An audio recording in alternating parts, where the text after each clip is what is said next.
Sanitation workers play an essential role in keeping the city clean and maintaining health and safety throughout New York City. In New York City itself, workers collect over 12,000 tons of garbage a day under any bad conditions, such as COVID workers in 2020 still had to go out and keep our cities clean. Despite all the work they put into our city, they often go unrecognized by city leaders as well as the public, which is unfair to them. Adding to these difficulties, they also have to undergo budget cuts, which has strained them of resources, leading them to poor work service, as well as the lack of support and increase in workloads. These interviews that we will get into show us how the budget cuts have affected them and how they are able to do their job. But before we get into that, here's some information. Starting off with budget cuts, they have affected sanitation workers and their supervisors, making it harder for them to continue doing their jobs safely and properly. As the supervisor stated, the city is getting dirtier. The city receives 200 to 300 complaints about issues revolving around sanitation. The sanitation department has less resources and workers.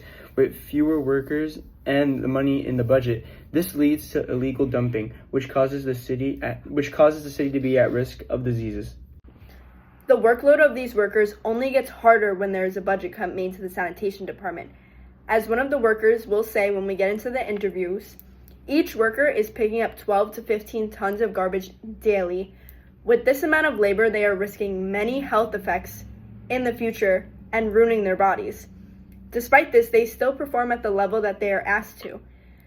Their pay still stays relatively low even with all of this happening. While workers do get an increase in pay as their years go by, their amount of work that they're doing also goes up. So it's not really worth the damages it does to their future and their bodies.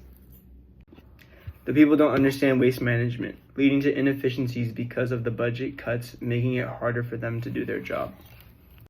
Our interviewees also highlight how budget cuts affect their safety while working.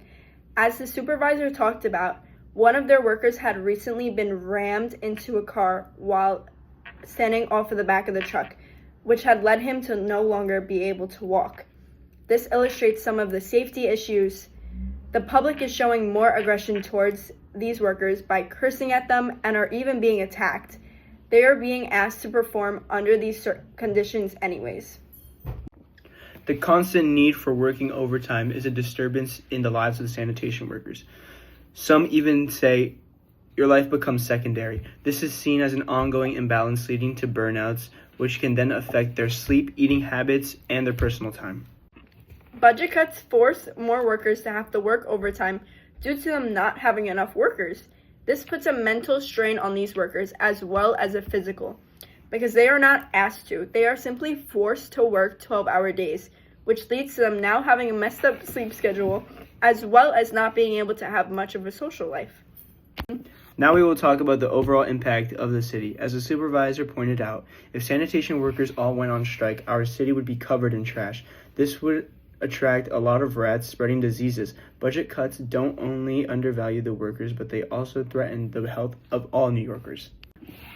The lack of investments that we are putting into our sanitation department also shows the low efforts that are being put into environmental sustainability. Programs should be implemented to teach more people how to effectively recycle and throw out their garbage properly. And we should also be training workers how to do this so that we can be successful in keeping the environment clean. But because of the budget cuts, it is nearly impossible to accomplish. So what physical labor are we putting our sanitation department workers through? And do you think you're getting enough money for the labor that you're putting on your body? No, nowhere near. This is extreme physical labor. It tears your body down. The human body was not meant to pick up 12 to 15 tons daily, which is equivalent weight of a standard car is 3,000 pounds, and we're picking up, 8 of them daily? Your human body's not designed for that. And it's not the working, it's the lifelong injuries that you sustain. Like I said, you tear muscles that you have to get up and the job doesn't change. So that muscle is just gonna keep being worn down. And so you have lifelong injuries after this job. Mayor Adams is focusing on community composting programs and litter basket service. He also wanted to look at the environmental and climate impact. What do you think what he is trying to do is important for the benefit of New York City? No, not by far. The climate change to me is it's natural. It has nothing to do with man-made. Man-made doesn't control climate. And you trying to compost is not going to do anything for the climate. Yes, you can refuel and repurpose that. I totally understand that. But climate change is natural. That's Mother Nature. Nothing we do on this planet is going to change what is happening naturally. Earth has a cycle, just like everything else on this planet. Earth has its own cycle. So what we do on this planet, it has nothing to do with that. And the litter baskets, you're basically forcing me to purchase your cans at these specifications for no good reason. So and it does nothing. So in dignity and respect, this job is so physical that on average sanitation worker only lives 7 years past his date of retirement. Now you tell me what benefit of that is to any sanitation worker. How does working overtime affect the health and well-being of sanitation workers? Well, it throws your whole sleep rhythm, your whole eating rhythm, your whole daily life off track. So if I normally go home and shower and eat something, but I have to work overtime, that can't be done. That means I'm not getting the proper sleep for the next day. That means I'm not doing something, other things cannot be done. So the job takes priority. So you have to be here and perform the tasks that needed at hand. And your life becomes secondary, which is kind of backwards in my opinion. Okay. How have you seen public attitudes towards waste and recycling change over the years? And how do those changes align with the historical patterns of consumption and disposal? Over the course of my lifetime, I've seen the idea of garbage change a lot. We went from burning trash to coming up with ideas like recycling, doing more recycling, so that we reuse some of the products that we use every day in our life. And now composting is a big, so that we could refertilize gardens and such. The ideas are very good, but we still have a long way to go, in my opinion. What are some of the biggest challenges you face as a sanitation worker? Challenges of the job are the physical nature and the long hours, and really just a combination of the two. And how do you feel your role contributes to the city's overall functioning and well-being?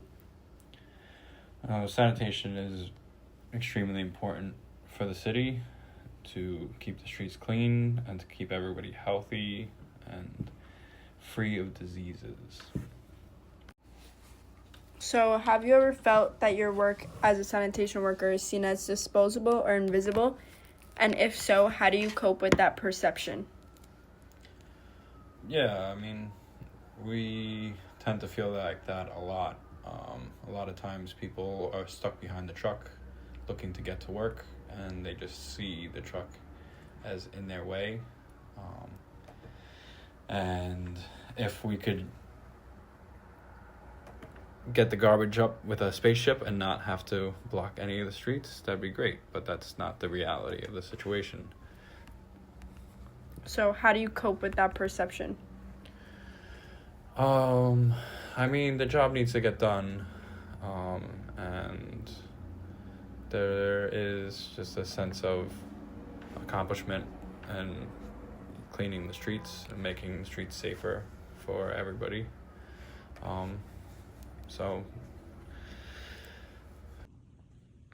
What improvements or changes would you like to see in how sanitation workers are treated both by the public and by the city? As far as by the public, I would like the public to be more considerate to our guys that are out there working, trying to do their job. not driving up on the trucks. As you see lately, there have been a terrible accident where someone crashed in, and one of our sanitation workers lost his leg. And also that they should be more patient when we are doing our job. We're getting honked at, we're getting yelled at, we're getting cursed at, and some are even being attacked.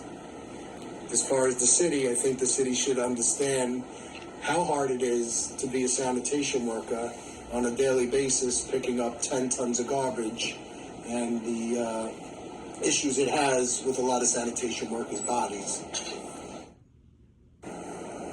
Do you believe city leaders understand the full consequences of cutting sanitation budgets, and what would you tell them if you could?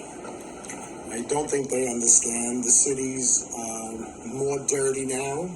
I said the garbage is piling up. There are people doing illegal dumpings all over the place, and we don't have the manpower to take care of this.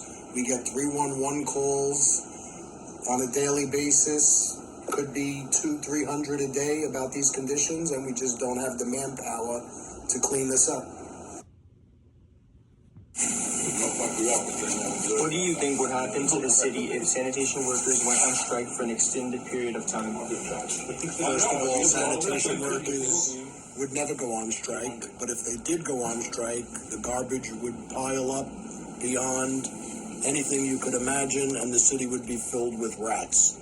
Do you think it would be unsafe for people to walk around if that were to happen? Absolutely, would be very unsanitary. What changes would you like to see in how the sanitation system is managed or funded? I would like to, in terms of management, I would like to see more people who have worked for the agency to be up in higher, let's say, jobs, than having civilians come in to run and manage them, and they don't really know much about the agency that they're managing. Your second question was how it's funded.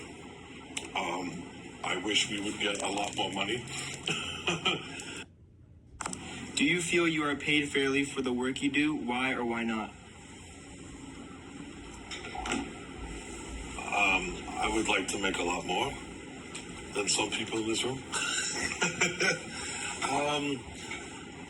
For what I do, I think well, again, everybody wants, to make a lot of money, but I believe at the moment, I think I'm being paid okay.